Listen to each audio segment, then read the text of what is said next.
வணக்கம் நண்பர்களே. Next in astro நேயர்கள் அனைவருக்கும் கோடான கோடி நமஸ்காரங்கள். வாழ்க வாழ்க வாழ்க. நான் உங்கள் ஜோதிடர் டாக்டர் ஓம் சக்தி ராஜா. மார்கழி மாதத்தினுடைய பலாபலன்களை நம்ம இப்போ பார்க்க இருக்கிறோம்.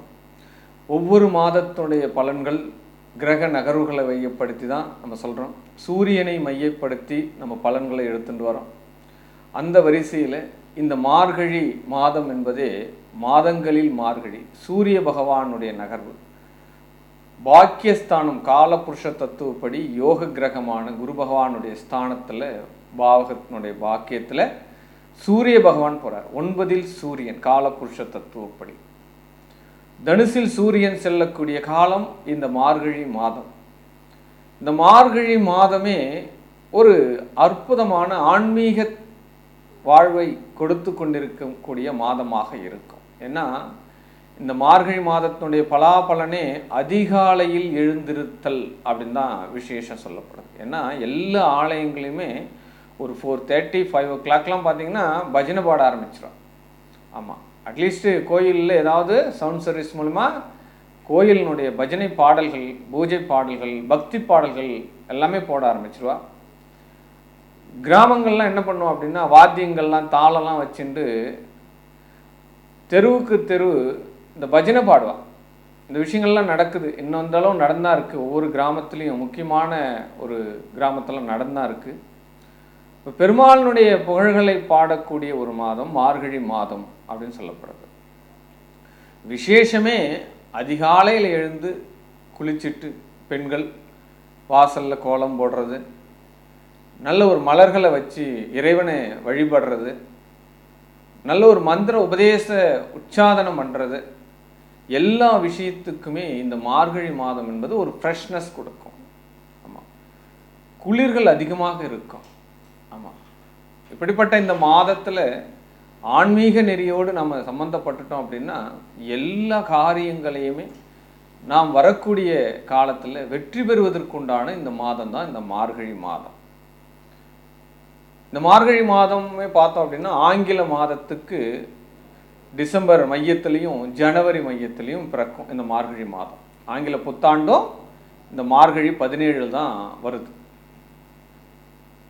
இந்த மார்கழி என்பது பகவானுடைய நாமங்களை சொல்கிறதுக்கும் ஸ்தோத்திரம் பண்ணுறதுக்கும் இறைவனுடைய திருவடிகளை சேர்றதுக்கு உண்டான ஒரு பாக்கிய மாதமாகவே இந்த மார்கழி மாதத்தை நம்ம எடுத்துக்கலாம்.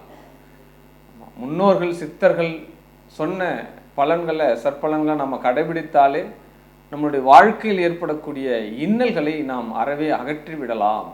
ஆமாம், உங்களால் முடிஞ்ச காரியங்களுடைய இறைவனுடைய துதிகளையும் மந்திர உபதேசங்களையும் அதிகாலையில் எழுந்திருக்கக்கூடிய பாக்கியத்தையும் பெறுங்கள். எனக்கு வீசிங் வந்துடும், எனக்கு ஜலி பிடிச்சிக்கும் தலைகள் குடிச்சா, இந்த மாதிரியெல்லாம் இருக்கும். பட் அதையும் பாதுகாப்பாக இருந்து தான் நீங்கள் செய்யணும். உடலுக்கு தகுந்த மாதிரி உங்களுடைய மனநிலைக்கு தகுந்த மாதிரி இந்த மாதத்தினுடைய பலன்களை எடுத்துக்கோங்க. இந்த மாதத்தினுடைய கிரக சஞ்சாரங்களை நம்ம முதல்ல பார்க்க இருக்கிறோம். இந்த மாதத்தில் குரு பகவான் ரிஷபத்தில் வக்ரகதியாக இருக்கார். செவ்வாய் பகவான் கடகத்தில் வக்ரகதியாக இருக்கார். கேது பகவான் எந்த மாற்றமும் இல்லாமல் கன்னி ராசியில் இருக்காங்க. புதன் பகவான் விருச்சிகத்தில் இருக்கார். பட் புதனுடைய பெயர்ச்சி மார்கழி 20 எல்லாம் பார்த்தீங்கன்னா தனுசுக்கு சூரியனோடு புதன் சேர்றார். பட் சூரியன் தனுசில் இருக்கார். சுக்கிர பகவான் மகரத்தில் இருக்கார். பட் இருந்தாலும் மார்கழி மாதம் 14ஆம் தேதி மகரத்திலிருந்து கும்பத்துக்கு சுக்கிர பகவான் பயிற்சி ஆகிறார். அங்கே சனி சுக்கிரனுடைய சேர்க்கை உண்டாகிறது. ராகு பகவான் மீனத்தில் பயணிச்சுட்டு இருக்காங்க. இதுதான் இந்த மாதத்தினுடைய ஆரம்பத்தினுடைய கிரக பயிற்சி. மொத்தம் 29 நாட்கள் இந்த மார்கழி நாட்கள் இருக்கு.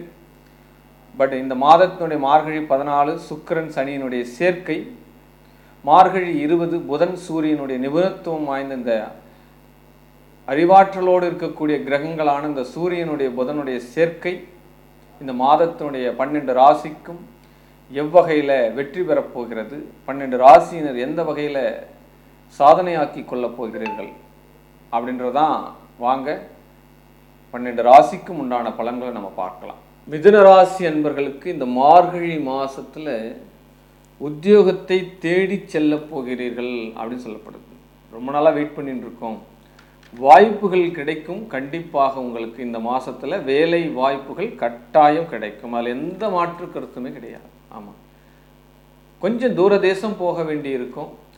எதிர்பார்த்த வேலை கிடைக்கலனாலும் உங்கள் வருமானத்திற்கேற்ற வேலைகள் கண்டிப்பாக உண்டு அப்படின்னு சொல்லலாம். உங்களுடைய தகுதிக்கேற்ற வேலை. நம்ம ஒரு படிச்சிருப்போம், நாம் ஒரு ட்ரெயின் பண்ணியிருப்போம், நமக்கு இந்த வாய்ப்புகள் கிடைச்சா பாசிட்டிவ் அப்படின்னு மைண்டில் நினச்சிட்டு இருப்போம். ஆனால் கிடைத்த வாய்ப்பை பயன்படுத்தி கொண்டு நமக்கு வரக்கூடிய கால நேரத்தில் உயர்வு பெறுவது மிகப்பெரிய ஒரு புத்திசாலித்தனம். அந்த வாய்ப்புகள் இந்த மாதத்தில் உங்களுக்கு வரப்போகிறது. இந்த மாதத்தில் வரக்கூடிய வாய்ப்புகளை பற்றி கொள்ளுங்கள். கண்டிப்பாக உங்களுடைய பிரகாசமான வாழ்க்கை இருக்கிறது. எதிர்காலம் நல்லபடியாக அமையும் அப்படின்னு சொல்லப்படுது. இந்த காலகட்டத்தில் வாக்கு ஸ்தானத்தில் கொஞ்சம் கவனமாக இருங்க. பிறர்கிட்ட நம்ம சொல்கிறோம், இந்த தேதியில் நம்ம கொடுக்கணும் வாங்கல், இந்த கொடுக்கல் வாங்கல் இருக்கிற பிஸ்னஸ் பண்ணுறவங்களுக்கெல்லாம் ரொம்ப ரொம்ப கவனம் இந்த மார்கழி மாதம் அப்படின்னு சொல்லப்படுது. பேச்சுத்துறையில் இருக்கிறவங்களுக்கு கவனம். ஆமாம், ஏதாவது ஒன்று பேசிட்டு மாட்டிக்காதீங்க. ஆமாம், என்னன்னு பேசுகிறோம் அப்படின்னு சொல்லிட்டு யோசித்து பேசுங்க அப்படின்னு சொல்லப்படுது. மார்கழி மாதத்தில் வரக்கூடிய ஏகாதசியில் மௌன விரதம் இருக்கிறீங்க அப்படின்னா இந்த மிதுன ராசிக்கு மிகப்பெரிய ஒரு யோகம் இருக்குது. அதை நீங்கள் ஃபாலோ பண்ணுறது நல்ல விஷயங்கள் அப்படின்னு சொல்லப்படுது. ஆமாம், 3க்குரியவன் 7 இருக்கிறா அப்படின்னா ரொம்ப நாளாக நான் லவ் பண்ணிட்டு இருக்கேன், எங்கள் வீட்டில் ஒத்துக்க மாட்டா, கல்யாணம் கட்டணும் அப்படின்னு நினச்சிருந்தீங்கன்னா சுய முயற்சி திருமணங்கள் கண்டிப்பாக ஈடேறுவதற்குண்டான வாய்ப்புகளை இந்த பகவான் உங்களுக்கு கொடுக்குறாரு. பட்டு வண்டி வாகனங்களில் வரக்கூடிய பழுதுகள், சிறு சிறு பழுதுகளை சீரமைக்க வேண்டி வரும். வீடு சார்ந்த விஷயங்களில் கொஞ்சம் பழுது நீக்கங்கள் செய்ய வேண்டி வரும். கட்டிட சார்ந்த துறைகளில் இருக்கிறவங்களுக்கு எல்லாமே அப்படியே போங்க. இந்த ராகு இது பயிற்சிக்கு பிறகு மீதி விஷயத்தெல்லாம் பெரிய பரிமாணத்தை நம்ம பார்த்துக்கலாம். இருக்க தொழில் சரிவேகமாக போகுதா அப்படியே பயணம் பண்ணிக்கோங்க, விஷயத்தை பார்த்துக்கலாம். பட் தாயாருடைய உடல்நிலையில் சற்று ஆரோக்கியம் வேண்டும், அதெல்லாம் கொஞ்சம் கூடுதல் கவனம் வைங்க அப்படின்னு சொல்லப்படுது.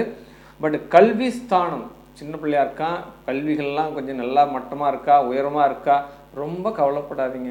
அவன் என்னென்ன சின்ன பிள்ளைகள் என்ன யூகேஜி, ப்ரீகேஜி, யூகேஜிலேருந்து படிப்படியாக தான் முன்னேற முடியும்.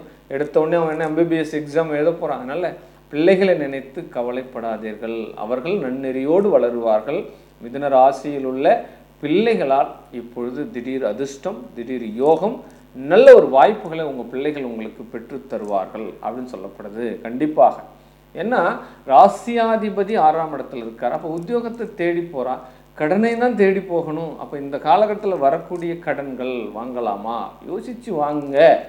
ஜனன ஜாதகத்தில் உங்களுடைய 6க்குரியவன் 6க்கு 6ஆம் இடத்துலையோ 8ஆம் இடத்துலையோ 12ஆம் இடத்துலையோ சஞ்சரிக்கும் பொழுது, செவ்வாய் பகவான் 6, 8, 12 சஞ்சரிக்கும் பொழுது கடன்கள் வாங்கக்கூடாது. அப்போ என்ன பண்ணணும், எப்படி போஸ்ட்மான் பண்ணி நம்ம லைஃபை கடந்து போகலான்ற ஒரு யோசிக்க தெரியுமான கிரகங்கள் என்ன பண்ணும், அந்த காலகட்டத்தில் தான் நெருக்கடி கொடுக்கும். அதுதான் கர்மா அப்படின்னு சொல்லப்படுது. பட் இருந்தாலும் இந்த மாதத்தில் கடன்களும் வாங்க வேண்டி வரும், தவணை முறையில் பொருட்களும் வாங்க வேண்டி வரும், இஎம்ஐ போட வேண்டி வரும். இதெல்லாம் நடக்கும். ஏற்கனவே பணம் போகின்றிருக்கு, இஎம்ஐ போகிங்கன்னா அதுக்கு மேலே இன்னொரு கடன் வாங்க வேண்டி வரும். இந்த மாதத்தில் அது நடக்கும்.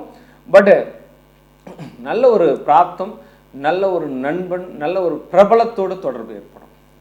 பெரிய விஐபி சார் ஊரில் அவருடைய ஒரு விஷயம் நம்மளுக்கு டச் ஆகுமான்னு கிடைச்சேன். ஒரு ஐகான் பர்சனாலிட்டி, அவங்க போயிட்டு உங்களுக்கு கௌரவம் கிடைக்கும், அவருடைய நட்பு கிடைக்கும், பெரிய மனிதர்களுடைய தொடர்பு கிடைக்கும். அதனால் உங்களுக்கு ஆப்பர்ச்சுனிட்டி ஒன்று கிடைக்கும் அப்படின்ற விஷயத்தை எடுத்துக்கலாம். பட் 8ஆம் இடத்துலையும் 9ஆம் இடத்துலையும் சுக்கிர பகவான் பயணிக்கிறார்.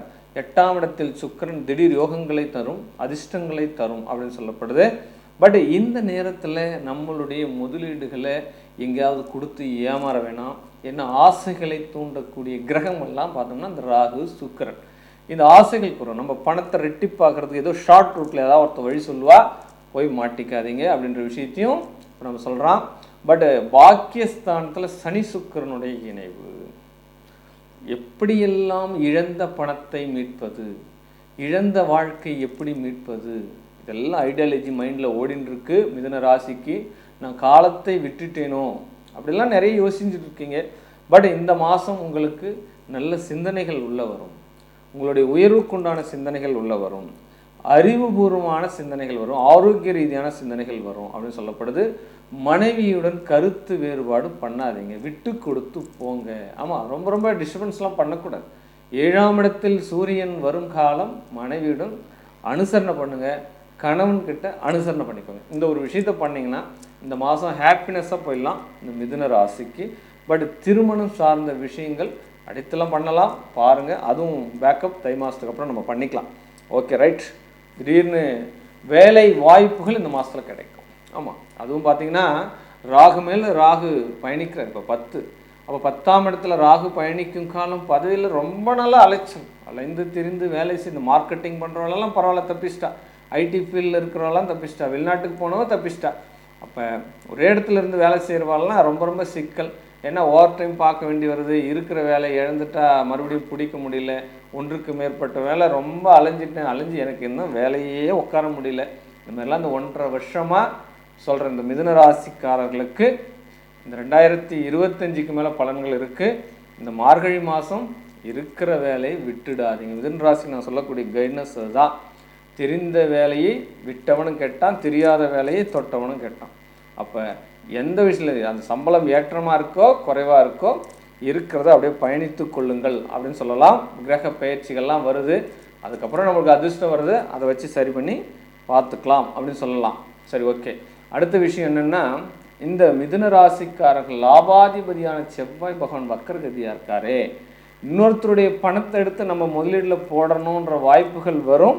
அதில் கவனமாக பண்ணுங்கள். ஆமாம், இன்னொருத்தருடைய பணம் முதலீடு எல்லாமே நமக்கு வரும். அதெல்லாம் பண்ணலாமா அப்படின்னா யோசித்து செய்வது, கணக்கு வழக்குகளை சரியாக வைத்துக்கொள்ளுங்கள். எப்பயுமே எழுதாத கணக்கு அழுதாலும் தீராது. அதனால் எழுத்துப்பூர்வமாக டாக்குமெண்ட் சார்ந்த விஷயமா கரெக்டாக எவ்வளோ கொடுக்குறோம், எவ்வளோ வாங்குகிறோம், என்னை தேதி கொடுக்கணும் அப்படின்னு சொல்லிட்டு சைன் பண்ணலாம் பண்ணிட்டு அதை வாங்குங்க. அதுதான் சரியாக வரும். அது இன்னொரு விஷயம்னா பதவிகள் கிடைக்கும் சார். ஆமாம், 12ல் குரு பகவான் வக்கரகதியாக இருக்கார். 2 விஷயத்தையும் பண்ணுவார். நல்லா யோசனை பண்ணுங்கள். ஜனன ஜாதகத்தை பொறுத்து தான் இது பலன் சொல்ல முடியும். 12ல் குரு வரும் காலம் பதவிகள் கிடைக்கும். அதே நேரத்தில் இந்த குரு வக்கரகதியாக இருக்கிறாரு. பெரும் பதவிகள் இருப்பவர்கள் பதவிகளை இழக்கவும் நேரிடும். 2 விஷயம் நடக்கும். அது ஜாதகத்தினுடைய விஷயத்தை பொறுத்து தான். என்ன சார் சொல்லிட்டார், மார்கழி மாதத்தில் எனக்கு பதவி கிடைக்குன்னு சொல்லிட்டார், இல்லை பதவி இழக்குன்னு சொல்லிட்டார். 2 விஷயத்தை நான் சொல்லிட்டேன். குரு வக்கரகதியாக இருக்குது. ஜனன ஜாதகத்தை ஒரு வேளை குரு வக்கரகம் இருந்தால் பதவிகள் பெரும் புகழை அடைந்துவிடும். அதெல்லாம் கோச்சார ரீதியாகவும் உங்களுடைய தசாபுத்தி ரீதியாகவும் தான் சொல்ல முடியும். சரி, ஓகே. இந்த மாதத்தினுடைய பலன்கள் மிதுன ராசிக்கு அநேக சற்பலன்களாக அமைகின்றது. மேலும் பல வெற்றிகளை எடுத்துக்கணும் அப்படின்னா எப்பவுமே மிதுன ராசிகள் மகாலட்சுமியினுடைய வழிபாடை சேவார்த்தி பண்ணுறது, பெருமாளினுடைய நாமங்களை சொல்கிறது அநேக பாக்கியத்தை தரும். வாழ்க வாழ்க வாழ்க.